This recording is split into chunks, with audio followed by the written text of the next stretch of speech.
नमस्कार, खबरों की खबर में आपका स्वागत है। मैं हूं संकेत उपाध्याय। उत्तर पश्चिम भारत के राज्यों में बादल जमकर बरस रहे हैं। इसी बारिश का तो सबको इंतजार था, लेकिन बादल जब बरसे तो ऐसे बरसे कि पानी को जहां रास्ता मिल रहा है वो वहां बह रहा है। नदियों नालों में कई जगह उफनता पानी, कई और जगह या तो नए रास्ते ढूंढ कर रहा है या फिर जो मौजूदा रास्ते हैं जिन पर घर बन गए, जिन पे एनक्रोचमेंट हो गई, अतिक्रमण हो गया, उसको भी अपनी चपेट में लिए हुए। नतीजा त्राही त्राही, कोई बादलों का तो कोई नदियों का। क्या कसूर अपना अपना बता रहा है। सच्चाई यह है कि कसूरवार हम, जो इन नदियों और कुदरती नालों के रास्ते पर बैठे हैं। हमने नदियों के फ्लड प्लेन पर सीमेंट कंक्रीट के अपने आशियाने बना दिए हैं, दफ्तर और दुकान बना दिए हैं। कई जगहों पर अब वापस नदी के हवाले होते जा रहे हैं, जैसे कि इन तस्वीरों में आप देख रहे हैं। आप नदी के रास्ते में आएंगे तो एक दिन आएगा जब नदी अपना रास्ता खुद वापस ले लेगी। इसी की कहानी हम बताएंगे आज भी नई तस्वीरों के जरिए। पहले नजर डाल लेते हैं मौसम विभाग ने कहां कहां अलर्ट जारी किया है। हिमाचल प्रदेश में रेड अलर्ट है, मूसलाधार बारिश हो रही है। उत्तराखंड में रेड अलर्ट है, यहां पर भी मूसलाधार बारिश है। पंजाब में ऑरेंज अलर्ट है, इसका मतलब भारी बारिश होगी यहां पर। हरियाणा में भी ऑरेंज अलर्ट है, गुजरात में भी ऑरेंज अलर्ट है, पूर्वी राजस्थान में भी ऑरेंज अलर्ट है। सोचिए, रेगिस्तान में तेज बारिश। और अब बारिश की कहानी तस्वीरों की जुबानी। पहले तस्वीरें उत्तराखंड से, जहां के सभी 13 जिलों में भारी बारिश का अलर्ट है। बारिश से बेहाल उत्तराखंड को फिलहाल राहत मिलने के आसार नहीं दिख रहे। मौसम विभाग ने सभी 13 जिलों में 11 जुलाई और 12 जुलाई के लिए रेड अलर्ट जारी किया है। वहीं 13 से 15 जुलाई तक के लिए भारी से बहुत भारी बारिश की चेतावनी। ये तस्वीरें उत्तराखंड के सीमांत पिथौरागढ़ जिले के हैं। धारचूला एक जगह है वहां की है। यहां काली नदी के कई तटीय इलाकों में तबाही मच गई। काली नदी के तेज बहाव से कई तटीय इलाकों में कटाव हुआ है। कटाव का मतलब यह हुआ कि पहाड़ कट कट के गिर रहा है, जैसे कि आप इन तस्वीरों में देख रहे हैं। एक हिस्सा ही कट के नदी में गिर जा रहा है। इस कटाव से किनारे पर बना एक मकान देखते ही देखते नदी में समा गया। ऐसे ही खतरा यहां के कई और घरों को भी हो गया है। ऐसे में घबराए ग्रामीण जरूरी सामान के साथ गांव छोड़ रहे हैं। उधर उत्तरकाशी में बारिश की वजह से एक बड़ा हादसा हो गया। गंगोत्री से लौट रहे तीर्थयात्रियों को और उनकी 3 गाड़ियों का यहां भूस्खलन से गिरे मलबे के नीचे नुकसान हो गया। वो उसके नीचे दब गए। हादसे में एक महिला समेत 4 लोगों की मौत हो गई, 7 घायल हो गए। ये तीर्थयात्री मध्य प्रदेश के रहने वाले थे।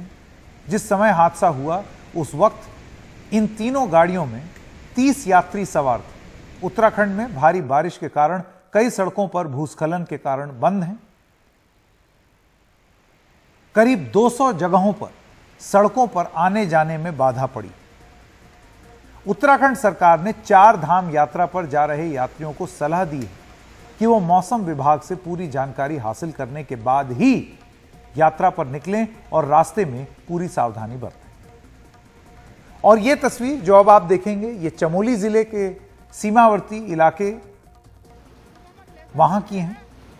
हमने कल इन तस्वीरों में आपको बताया था कि यहां धौली गंगा की सहायक नदी जो एक ग्लेशियर से निकलती है, उसमें कल सुबह अचानक बाढ़ आ गई, जिसके साथ भारी मात्रा में चट्टानें और गाद नीचे आई। उसी समय स्थानीय लोगों ने ये तस्वीरें ली। इन तस्वीरों में दिख रहा है कि इस सहायक नदी पर बने एक पुल के नीचे एक बड़ी चट्टान अटक गई, जो पुल के लिए खतरा बन गई। और अब ये तस्वीरें देखिए जो आज सुबह की।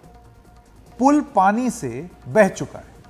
बीती रात पानी के साथ आई गाद ने पुल के नीचे फंसी बड़ी चट्टान को धक्का मारा और चट्टान पुल को गिराकर आगे बढ़ गई। तमाम ऐसी घटनाएं हुई हैं जहां पूरे के पूरे पुल ढह गए। अब आपको दिखाते हैं हरिद्वार की तस्वीरें, जहां भारी बारिश से जनजीवन अस्त व्यस्त है। पहले इन तस्वीरों को देखिए। पानी की धार में सैकड़ों नीले ड्रम बहे जा रहे हैं। ये तस्वीरें हरिद्वार के इंडस्ट्रियल इलाके सिडकुल की हैं। हरिद्वार में उद्योगों को यहां शिवालिक की तलहटी पर बसाया गया है, जहां से होकर कई पहाड़ी नाले गुजरते हैं। इनके फ्लड प्लेन पर अब उद्योग धंधे लगे हुए हैं। शिवालिक की पहाड़ियों में कुछ घंटे बारिश हुई तो पानी ने अपने उन पुराने रास्तों को ढूंढ लिया। ऐसे ही पानी के रास्ते पर ये ड्रम रखे हुए थे, जो पानी के साथ साथ बहते हुए दिखाई दे रहे हैं। और ये तस्वीर है हरिद्वार के एक व्यस्त इलाके की। बारिश की वजह से शहर के मुख्य और व्यस्त इलाकों में गलियों, मोहल्लों और चौराहों पर पानी भर गया है। गंगा पहले ही पानी से लबालब है और ऊपर से बारिश से शहर में जमा पानी, उसके निकलने के लिए कोई रास्ता नहीं। हरिद्वार के कई इलाकों में हर साल यही हाल होता है। और जैसे कि आपने देखा, इसी के बीच में कावड़ यात्रा भी निकल रही है। आइए अब सुनते हैं कि डीजीपी जो हैं उत्तराखंड के, वो क्या कहते हैं। ये हमारे 39 जगहों पर एसडीआरएफ की टीमें लगी हैं। एनडीआरएफ भी अपनी, उनकी भी 5-6 लोकेशंस पे एनडीआरएफ भी लगी हुई है। जहां भी ऐसी कोई घटना की सूचना आती है, इमीडिएट हमारी जो है फोर्सेस पहुंच रही हैं, पुलिस और एसडीआरएफ, और जो संभव रिलीफ है वो किया जा रहा है, इमीडिएट दिया जा रहा है। और जैसा मैंने कहा, हमने जो क्रूशियल रास्ते हैं उन पे चढ़ाई, मतलब लोगों को जाना आवागमन बंद कर दिया है। और बाकी जो रास्ते बंद हो जा रहे हैं, जहाँ लोग बीच में कहीं ट्रैप्ड हैं, तो रास्ता खुलवा करके कोशिश कर रहे हैं कि उनको कम से कम असुविधा हो। और अब चलते हैं हिमाचल प्रदेश, जहां बीते 3 दिन में भारी बारिश से सभी नदियों में बाढ़ आ गई है और उससे काफी नुकसान पहुंचा है। तस्वीरें आपके स्क्रीन पर जो आएंगी, ये हैं हिमाचल प्रदेश के सिरमौर की। बाढ़ की वजह से सिरमौर में ये पुल ढह गया। सिरमौर में ही 4 करोड़ रुपए की लागत से गिरी नदी पर बना हुआ एक पुल गिर गया। हिमाचल प्रदेश में रावी, ब्यास, सतलुज, चेनाब और पार्वती नदियों के आसपास के जितने इलाके हैं वहाँ पर काफ़ी नुकसान हुआ है। कुल्लू मनाली, मंडी, शिमला, सभी जगह में किसी न किसी तरह की घटनाएं सामने लगातार आ रही हैं। सिरमौर में ही भारी बारिश के बाद यहाँ इस मंदिर में भी पानी भर गया। ऊंचे पहाड़ी इलाके में बारिश होने से सिरमौर के गिरी जटौन बैराज के गेट खोल दिए गए, जिससे मैदानी क्षेत्र पांवटा साहिब में पानी काफी बढ़ गया है। हालांकि अब हालात में सुधार है, ऐसा बताया जा रहा है। प्रदेश में बाढ़ से राहत के लिए एनडीआरएफ की टीमें भी तैनात हैं। हिमाचल में सबसे ज्यादा तबाही ब्यास नदी के आसपास के इलाके में मची है। पंडोह में 100 साल पुराना पुल बाढ़ में बह गया। मंडी में ब्यास नदी में पानी बढ़ने से उस पर बने पंडोह बांध का जल स्तर काफी बढ़ गया है, जिसे देखते हुए उसे खोलना पड़ा। पंडोह में मौजूद रहे हमारे सहयोगी अंकित त्यागी, जिन्होंने आज दिन भर वहां पर हालात का जायजा लिया। पंडोह डैम पे खड़ा हूं। ब्यास नदी पर बना ये डैम है और ये आपको दिखाता है कि किस तरीके की ताकत से, उफान से पानी इस वक्त ब्यास नदी में गिर रहा है। अभी भी इस डैम के सारे दरवाजे जो हैं वो खोल के रखे गए हैं, क्योंकि पीछे से जो अपस्ट्रीम कैचमेंट एरिया है वहाँ पे 2 दिन की भारी बारिश के बाद पानी जो है वो खतरे के निशान के आसपास बह रहा है। तो ये पानी को यहाँ से छोड़कर डाउनस्ट्रीम जो है वहाँ पर इस पानी को निकाला जा रहा है। कल और परसों जिस तरीके से यहाँ पर ज़बरदस्त बारिश हुई, तो यहीं इस पानी की वजह से जो पंडोह का मार्केट है, जो बाज़ार है, वहाँ पर पानी बढ़ा और यहाँ पर 3 पुराने ऐसे पुल हैं जो बह गए हैं इस पूरे जो बहाव है, जो उफान है, उसके साथ। आप सभी ने कुछ तस्वीरें देखी थी जिसको देखकर सबको लगा कि हिमाचल प्रदेश में कितनी बड़ी प्रलय आई हुई है। उसमें से एक तस्वीर जो बहुत प्रोमिनेंटली लोगों ने देखी वो थी पंडोह के एक 100 साल पुराने पुल की, जो पानी उसके ऊपर आ गया था और उसको पुल को बहा के ले गया। मैं इस वक्त पंडोह बाजार से उस पुल की तरफ जा रहा हूँ। सड़क आप देखिए किस तरीके से पानी का बहाव वहाँ पे रहा होगा कि पूरी सड़क जो है ये धंस गई है और काफ़ी खतरनाक है फिलहाल यहाँ पर जिस तरीके से वो पुल टूटा है और उसके बाद का जो इलाका है, लोहे के ये स्ट्रक्चर जो है वो मुड़ भी गया है। तो इस वक्त खतरनाक है। यहाँ पर कम से कम प्रशासन को लोगों को रोकने के लिए ज़रूर इंतज़ाम करने चाहिए। अब ये जो तार हैं ये वो कहानी बताते हैं कि कुछ ये जो सस्पेंशन ब्रिज था यहाँ पर 100 साल पुराना ब्रिज, उसकी एक आपको मैं तख्ती भी दिखाता हूँ। अंग्रेज़ों के ज़माने का जो पुल था, पंडो ब्रिज, स्पैन 288 फीट, 1923। 2023 में ये अपने 100 साल की एनिवर्सरी मना रहा था।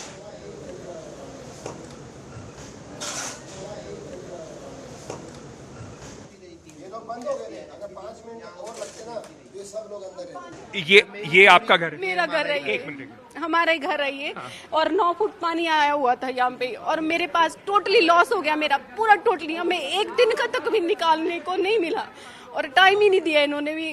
कुछ सामान हम अपना रोज का कपड़ा पहनने का भी हम अभी उठा ले अपना, पर टाइम ही नहीं मिला हमें। 9 फुट तक पानी था। अंदर देखो आप, अंदर देखो पंखे भी टेढ़े हो गए, मेरे पीवीसी सारी टूट गई। ये मेरे हस्बैंड के टाइम का मकान बनाया हुआ। जी जी, क्या नाम है मैडम आपका? सरबजीत। किसी का घर है ये, आपको शायद लगता हो रोज़ आप अपने घर की सफाई करते होंगे, रोज़ देखते होंगे कि घर आपका साफ़ सुथरा रहे। उस घर में अब हालात ये हैं कि बर्तन उठाने का भी लोगों को समय नहीं मिला, पूरे घर में कीचड़ ही कीचड़ हो रखा है। जहाँ पे मैं चल रहा हूँ, चलना मुश्किल है। लोगों का पूरा फर्नीचर, दुकान, घर के अंदर का सारा सामान, कपड़े, सब कुछ चंद मिनटों में जिस तरीके से पानी आया, 9 फीट ऊपर पानी आया, उसमें सारा चला गया।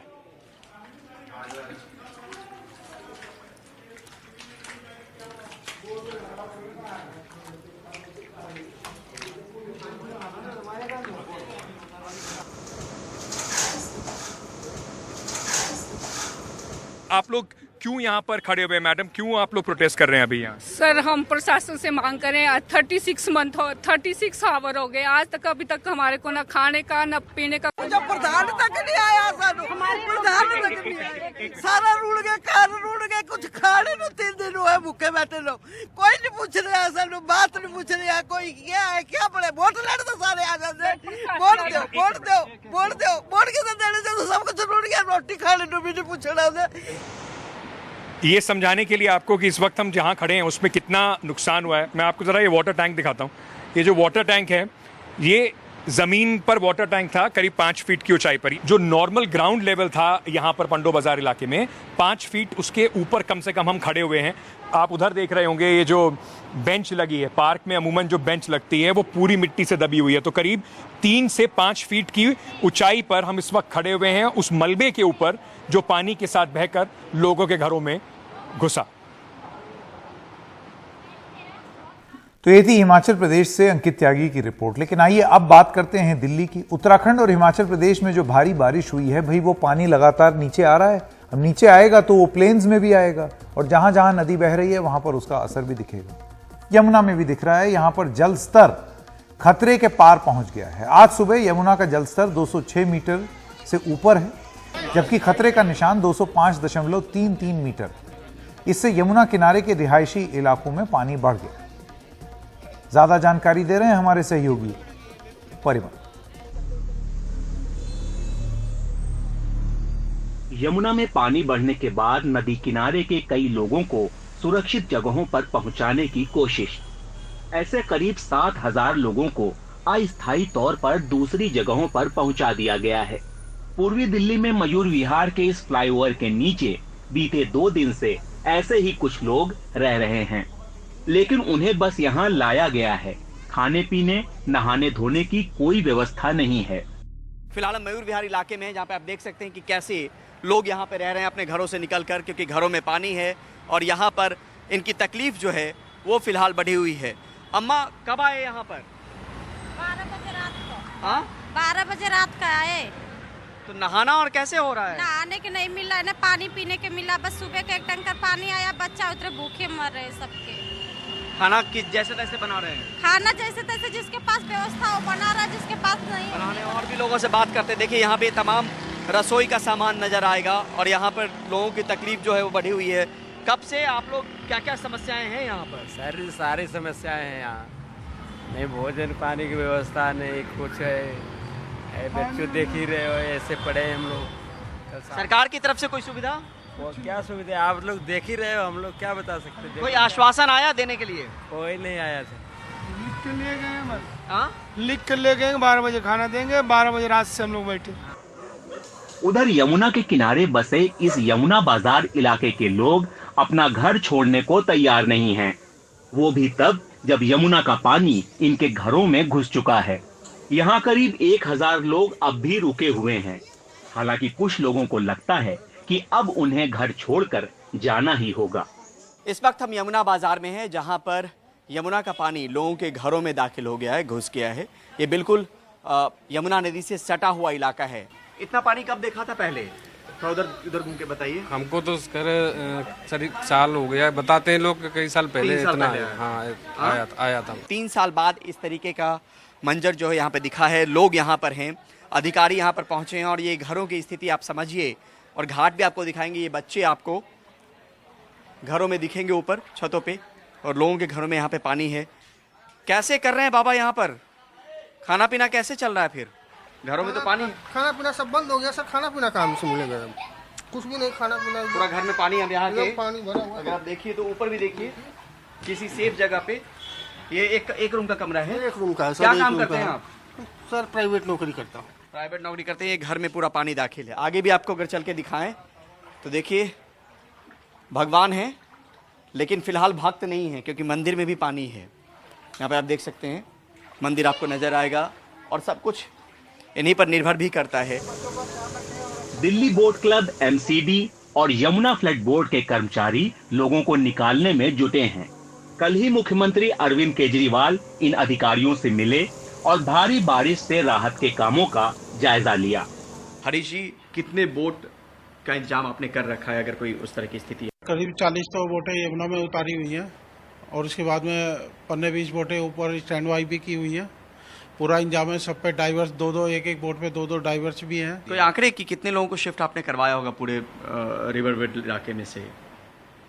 देखिए, करीब मेरे ख्याल से अगर पूरी 6 डिस्ट्रिक्ट पड़ती हैं तो उसमें करीब 25-30 हज़ार आदमी तो ऊपर करा दिए हैं। यमुना में पानी खतरे के निशान से ऊपर पहुंचने के बाद पुरानी दिल्ली की एक पहचान लोहे का ये पुल बंद कर दिया गया। इसमें नीचे गाड़ियां गुजरती हैं और ऊपर रेल। फिलहाल सबकी आवाजाही बंद कर दी गई है। 1978 के बाद दिल्ली में यमुना का पानी इस स्तर तक पहुंचा है। गाड़ियों की आवाजाही बंद, ट्रेन का परिचालन बंद। फिलहाल हम लोहे का पुराना पुल के पास हैं और पुराना पुल पे हैं। आप देखिए कि यहाँ पर कोई भी ट्रैफिक आपको नजर नहीं आएगी, चाहे वो नॉर्मल गाड़ियाँ हों या ऊपर जो रेलवे ट्रैक है उस पर ट्रेनों का परिचालन हो। और एहतियातन ये बंद किया गया है क्योंकि हथनीकुंड बैराज से परसों रात 1 बजे से अब तक 50 लाख क्यूसेक से ज़्यादा पानी छोड़ा गया है। हालात कब तक सुधरेंगे पता नहीं, लेकिन फिलहाल ये ज़रूर है कि जो फ्लड लेवल है यमुना का वो 207.49 मीटर है और ये हाईएस्ट 1978 में रिकॉर्ड किया गया था। उतना ज़्यादा जल स्तर कभी नहीं बढ़ा है।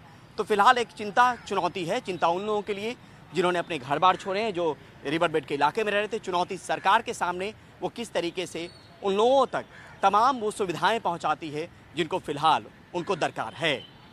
नई दिल्ली से कैमरा पर्सन मनोज ठाकुर के साथ परिमल कुमार, NDTV इंडिया। तो ये तो दिल्ली का हाल है।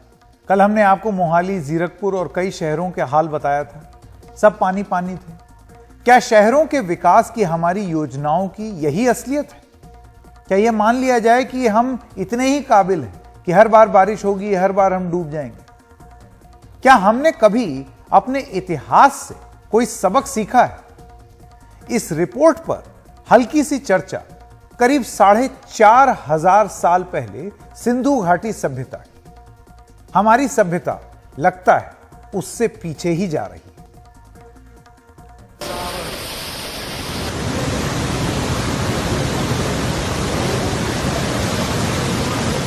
21वीं सदी में हमारे शहरों कस्बों का ये हाल है।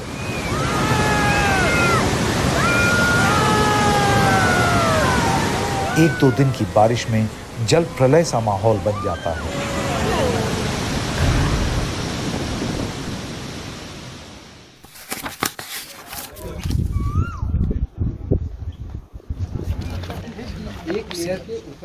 ये तब है जब हमारे ही इस देश में आज से करीब 4 से 4,500 साल पहले तक एक ऐसी सभ्यता रही जिसे आधुनिक नदी घाटी सभ्यता कहा गया। सिंधु घाटी सभ्यता, जिसके बारे में आपने स्कूल की किताबों में जरूर पढ़ा होगा।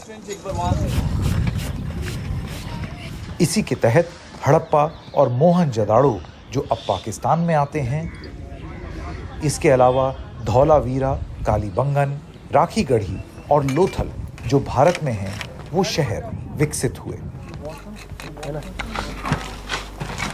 सालों से इन इलाकों का अध्ययन करते रहे इतिहासकार ये बताते हैं कि ये शहर पूरी योजना के तहत बसाए गए। हमारे आज के सत्तावीरों और योजनाकारों को तो ये जरूर देखना और समझना चाहिए। इन प्राचीन शहरों में घर एक कतार में होते थे। सड़कें और गलियां 90 डिग्री पर आपस में जुड़ती थीं। शहर एक ग्रिड की तरह आयताकार ब्लॉक्स में बटा हुआ होता था। पक्की मिट्टी की ईंटें होती थीं जिनका आकार तय होता था। क्या आपको लगता है कि आप आज जिस इलाके में रहते हैं वहां 4000 साल पहले की इस सोच को जरा भी अपनाया गया है? यही नहीं, बर्बाद ड्रेनेज सिस्टम के पीड़ित लोग, जिनके घरों में बारिश का पानी या तो घुसा हुआ है या घुस सकता है, उन्हें यह जरूर जानना चाहिए कि सिंधु घाटी सभ्यता के शहरों में ड्रेनेज सिस्टम बिल्कुल आधुनिक था। शहरों में पाइपों के जरिए साफ पानी लाया जाता था और सफाई के साथ घरों तक जाता था। कुएं साफ पानी का बड़ा स्रोत थे। लोथल, हड़प्पा और मोहनजोदाड़ो में पता चला है कि कई निजी स्नानागार यानी बाथरूम भी होते थे। हर गली और सड़क के साथ एक नाला बना हुआ था। हर घर से निकलने वाला गंदा पानी ढलान वाले चैनल्स के जरिए गली के नालों में गिरता था और नालों का पानी सड़कों के साथ बने बड़े नालों या ड्रेन्स में। ये नाले पकी हुई ईंटों और गारे से बने होते थे। नाले ज्यादातर ढके हुए होते और जमीन के नीचे। यही नहीं, नालों के बीच में थे ऐसे छोटे छोटे सेटलिंग पूल्स और ट्रैप्स, जहां सिल्ट और गंदगी बैठ जाती थी और बाकी पानी आगे बह जाता था। आप इस ड्रेन के बारे में बात कर रहे हैं। अच्छा, ये एक नाला है। हाँ, अच्छा। ये एक नाला है जो कि पकी ईंटों से बना हुआ है। देखिए, साइड से भी ईंटें लगी हुई हैं और नीचे भी, बेस में भी ईंटें लगी हुई हैं। तो बेसिकली ये एक ड्रेन है। ड्रेन है। और ये हड़प्पा कालीन ड्रेन ये हड़प्पा कालीन ड्रेन है। अच्छा। जो हड़प्पन थे वो इस बात का खासा ख्याल रखते थे कि कहीं गंदगी ना हो। गंदगी पसंद लोग नहीं थे। अच्छा, और इस तरीके के सोकपिट का भी हम देख रहे हैं कि ये जो आप घड़े के जैसा देख रहे हैं, इसका क्या इस्तेमाल होता है? ये देखिए, सोकपिट जैसा कि आपने बताया ही, बेसिकली ये क्या होता है कि पानी ऊपर से आ रहा है। ये बेसिकली एक तरह से ड्रेनेज सिस्टम का ही एक पार्ट है, हिस्सा है। लेकिन पानी की बहाव के साथ साथ कई बार कुछ गंदगी, कचरे भी आ जाते हैं, जिससे कि आपके नाली को जाम होने का खतरा होता है। अच्छा, संभावना होती है। तो वो क्या हो रहा है कि ये कचरा यहीं पे जमा हो जाएगा और पानी का रिसाव होगा। देखिए पानी को साफ करने का तरीका। क्या आज आपको ऐसा कहीं दिखता है? कहीं होता भी होगा तो क्या उसकी मेंटेनेंस होती होगी? सिंधु घाटी सभ्यता के इन शहरों में नालों की समय समय पर सफाई होती थी। आज आप क्या देखते हैं? बरसात से पहले अगर कुछ नालों की सफाई होती भी है तो गंदगी और सिल्ट नालों के किनारे ही डाल दी जाती है, समय पर उठाई नहीं जाती और बारिश के साथ फिर उसी नाले में चली जाती है। अगले साल फिर वही सिल्ट उठाकर उसी तरह डाल दी जाती है। लेकिन सिंधु घाटी सभ्यता के शहर क्या हमारी आंख खोल पाएंगे? ये तो हमने एक ही पहलू की बात की जिससे हम इन दिनों दो चार हो रहे हैं, वरना सिंधु घाटी सभ्यता मुद्रा से लेकर भाषा और कला तक न जाने क्या क्या सिखा जाए हम लोगों को। कम से कम एक बात तो सीख लें।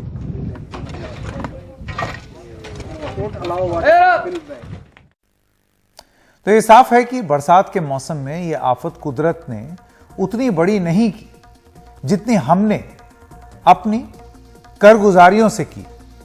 अंधाधुंध निर्माण की हमारी मुहिम नदियों, नालों और कुदरती रास्तों को बंद कर चुकी हैं और उसी वजह से शायद ये सारी चीजें हो रही हैं। अब जिस मॉडल पर हम चल रहे हैं उसने ग्लोबल वार्मिंग यानी कि धरती की गर्मी को बढ़ा दिया। ये क्लाइमेट चेंज ही है कि लद्दाख जैसे हिमालय पार के कोल्ड डेजर्ट के इलाकों में भी अब बारिश बहुत ज्यादा होने लगी। लेह में पिछले 2-3 दिनों में जो भारी बारिश हुई है वो भी इस क्लाइमेट चेंज की ओर ही इशारा कर रहा है। ये लेह की सड़कों पर कल परसों जमा हुआ बारिश का पानी है। 2010 में लेह में और उसके आसपास की पहाड़ियों में बारिश जो हुई थी उससे बाढ़ आई थी, उसे शायद लोग भूले ना। लेह में बारिश से उतना नुकसान कभी नहीं हुआ। लेह में ऐसी बारिश अब आम होती जा रही है। इसका नतीजा यह है कि लेह के पारंपरिक मिट्टी से बने हुए घरों को नुकसान पहुंच रहा है। इन पारंपरिक छतों के घर जो बनते हैं वो पानी नहीं सह पाते क्योंकि वहां बारिश होती ही नहीं थी उस तरीके से। लेकिन अब यहां बारिश हो रही है तो क्योंकि मिट्टी से बने हुए घर हैं तो उसमें पानी का रिसाव हो जाता है, पानी चला आ जाता है और लोगों को इससे बड़ा खतरा हो रहा है कि अब वो किस तरीके से इससे निपटे।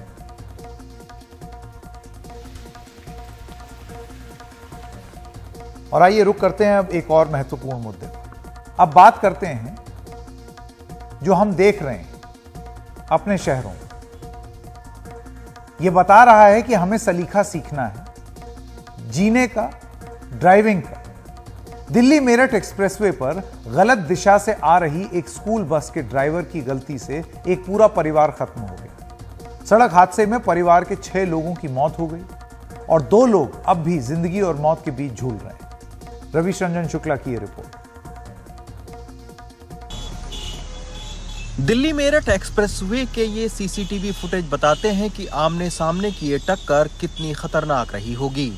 साफ दिख रहा है कि सुबह करीब 6 बजे स्कूल की बस बिल्कुल उल्टी दिशा में आ रही थी। बस के ड्राइवर की इस गलती की वजह से सामने से आ रही काली एसयूवी इससे टकरा गई। इसमें उस वक्त टीयूवी में 8 लोग सवार थे और ये मेरठ से ये NH9 पर से गुड़गांव जा रही थी और उसके बाद में एक रॉन्ग साइड से स्कूल बस आ रही थी और उससे इसकी सीधी टक्कर हुई। आप देख सकते हैं कि पूरी तरीके से परखच्चे उड़ चुके हैं। अभी इस गाड़ी को काट के उसके बाद 2 शव को जो है वो बाहर निकाला गया है। 6 लोगों की मौत हो चुकी है, 2 लोग इसमें घायल हुए हैं और ये NH9 की वो लेन है जहां पर अधिकतम जो स्पीड है, आप देख सकते हैं कार की अधिकतम स्पीड वो 100 किलोमीटर अधिकतम स्पीड है। मेरठ से गुरुग्राम जा रही इस गाड़ी में नरेंद्र और धर्मेंद्र दोनों भाइयों के परिवार के 8 लोग सवार थे। इस हादसे में नरेंद्र, उनकी पत्नी अनीता, धर्मेंद्र की पत्नी बबीता, 3 बच्चों हिमांशु, दीपांशु और वंशिका की मौके पर ही मौत हो गई, जबकि धर्मेंद्र और 5 साल का कार्तिक अभी गंभीर रूप से जख्मी हैं। ये धनपुर के तेजी मवाड़े के पास गांव है। ये हमारे दोनों भांजे थे। धर्मेंद्र हॉस्पिटल में है और नरेंद्र की डेथ हो चुकी है। इनकी दोनों बहू मर गई और इनके 3 बच्चे। पूरे परिवार को खत्म करने वाले इस हादसे की जिम्मेदार ये बस एक प्राइवेट स्कूल की बताई जा रही है। मौके से ड्राइवर को पकड़ा गया है। पुलिस जांच में पता चला कि स्कूल बस हादसे के वक्त खाली थी। सवाल ये उठता है कि गाजीपुर में सीएनजी भरवाने के बाद 9 किलोमीटर तक ये बस उल्टी दिशा में कैसे चलती रही। कि NH9 है, यहाँ पर तमाम सारे सीसीटीवी फुटेज लगे हुए हैं, लेकिन ये बस 9 किलोमीटर रॉन्ग साइड आती रही और इसको किसी ने देखा नहीं, कोई पकड़ा नहीं किसी ने। देखिए, जो ये दिल्ली मेरठ एक्सप्रेसवे है, इसमें जो एंट्री और एग्जिट पॉइंट्स हैं वो रिस्ट्रिक्टेड हैं। तो मुख्यतः इस पर एंट्री और एग्जिट पॉइंट्स पर ही नज़र रखी जाती है। इसके अलावा जो भी सीसीटीवी लगे हुए हैं वे सभी स्पीड को चेक करने के लिए चालान करते हैं, परंतु ये दुर्भाग्यवश रहा कि एक गलत साइड से एंट्री इन्होंने की है। तो हम सभी जो भी एंट्री और एग्जिट पॉइंट्स हैं उन पर जो हमारी ड्यूटीज़ हैं और जो भी हमारी स्ट्रैटेजी है उसको हम रीवर्क करेंगे और बेहतर इसमें इंतज़ाम किए जाएंगे, जिससे भविष्य में इस तरह की दुर्घटनाओं से बचा जा सके। इस दर्दनाक हादसे का सीसीटीवी फुटेज इस बात की गवाही दे रहा है कि कैसे हाई स्पीड एक्सप्रेसवे पर कुछ लोगों की लापरवाही से हंसती खेलती जिंदगी खत्म हो जाती है। दिल्ली मेरठ एक्सप्रेसवे से रविश रंजन शुक्ला की रिपोर्ट, एनडीटीवी इंडिया। आम हो गया है ना ये, आपने भी देखा होगा। आगे गए, ऐसा लगा ओहो गलत टर्न ले लिया, वहीं से गाड़ियां यू टर्न ले रही हैं, इधर से तेजी से गाड़ी आ रही है, उधर से एक और गाड़ी चली आ रही है। तो बहुत कॉमन हो गया है दिल्ली में देखने को मिलता है, सब जगह देखने को मिलता है। फिर क्या हाईवे, क्या एक्सप्रेसवे। और लोगों को चालान का तो डर ही नहीं है। चालान का डर रखने के लिए ट्रैफिक उल्लंघन पर केंद्र सरकार ने मोटर व्हीकल एक्ट 2019 लाया। पहली बार सामान्य उल्लंघन पर जुर्माना 100 से बढ़ाकर 500 किया। दूसरी बार अगर आपका चालान होगा तो 300 से बढ़ाकर उसको 1000 किया। खतरनाक ड्राइविंग पर जुर्माना 5000 से 10,000 रुपए तक किया और 1 साल की जेल भी की। वो इसलिए क्योंकि ये बोला गया कि लोग ताकि मजाक में ना लें चालान को, ज्यादा पैसा देना पड़ेगा तो डरेंगे, तमीज सीखेंगे। और ये 30-35 साल पुराने दाम थे तो उनको रिवाइज किया गया। अब उल्लंघन पर केंद्र का जो ये प्रस्ताव था मोटर व्हीकल एक्ट का, जुर्माना बढ़ाने का मकसद केंद्र मंत्री जो हैं नितिन गडकरी, उनका यह कहना था कि हमें कोई राजस्व नहीं बढ़ाना है, दुर्घटना घटानी। इस वजह से हम ये लेकर के आ रहे हैं। लेकिन हुआ क्या, जैसे ही फाइन बढ़ा, कई राज्यों ने यह बढ़ा हुआ जुर्माना लागू करने से इनकार कर दिया। और वो सिर्फ ऐसा नहीं है कि आप सोचिए केंद्र सरकार किसकी, भारतीय जनता पार्टी की। और कई भारतीय जनता पार्टी शासित राज्यों में यह बोला गया कि नहीं, ये जुर्माना बहुत ज्यादा है, हमें वापस पुराने वाले पे चला जाना चाहिए, कम कर देना चाहिए। गुजरात में जुर्माना घटाने वाला एक पहला राज्य बना। वहां के उस समय के जो मुख्यमंत्री थे विजय रूपाणी, वो कह रहे थे कि कानून सख्त भी होना चाहिए और थोड़ा नरम भी होना चाहिए। ऐसा नहीं होना चाहिए कि बहुत ज्यादा सख्ती हो जाए। ममता बनर्जी कहती हैं जुर्माना बहुत ज्यादा है, कम कर दिया। महाराष्ट्र ने कहा जुर्माना बहुत ज्यादा है, आम लोगों की सीमा से बाहर है। अब ये जो खतरनाक ड्राइविंग है, इसमें केंद्र का जो प्रस्ताव था वो क्या था? खतरनाक ड्राइविंग पे, जैसे कि इस तरीके के रॉन्ग साइड आना, 5000 से 10,000 करना। गुजरात में 3 व्हीलर का ये जुर्माना 1500 ही है और कार के लिए 3000। कर्नाटक में 1000 से 2000, महाराष्ट्र में 1000 से 2000, दिल्ली में 500 से 1000, यूपी में 500 रुपए से 1000। 500 रुपए का फाइन इस तरीके की घटना के लिए, कौन डरेगा? इसीलिए लोग धड़ल्ले से कानून तोड़ते हैं। 500 रुपए लगेंगे, दे देंगे। दिल्ली एनसीआर में जो खतरनाक ड्राइविंग है उसका आलम क्या है, जरा आपको वो बता दें। सिर्फ इसी साल जनवरी और फरवरी में 2023 में गलत दिशा की ड्राइविंग के 18,135 चालान कटे हैं गाजियाबाद में। और ये वो जो चालान कट गए, जिनके नहीं कटे सोचिए वो कितनी ज्यादा संख्या हो। पूरे 2022 में गलत दिशा की ड्राइविंग में गुरुग्राम में 37,500 चालान कटे थे। तो एक जरूरत महसूस हो रही है कि दोबारा ये चालान वापस बढ़े, वरना लोग बिल्कुल सख्ती बरतेंगे ही नहीं, हल्के में लेंगे, जिस तरीके से आपने ये घटना देखी। और अब संसद को ये जो दाम घटाए गए उसकी कमी दोबारा खलनी शुरू हो गई है कि क्यों दाम बढ़ नहीं रहे। परिवहन पर संसदीय समिति की एक रिपोर्ट है मार्च 2023 की, इसी साल की, और वो ये कहती है कि मौजूदा चालान से लोगों में डर नहीं है।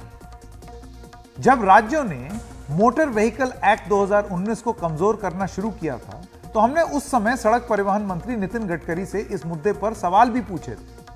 2019 में उन्होंने क्या जवाब दिया, ये सुनते हैं।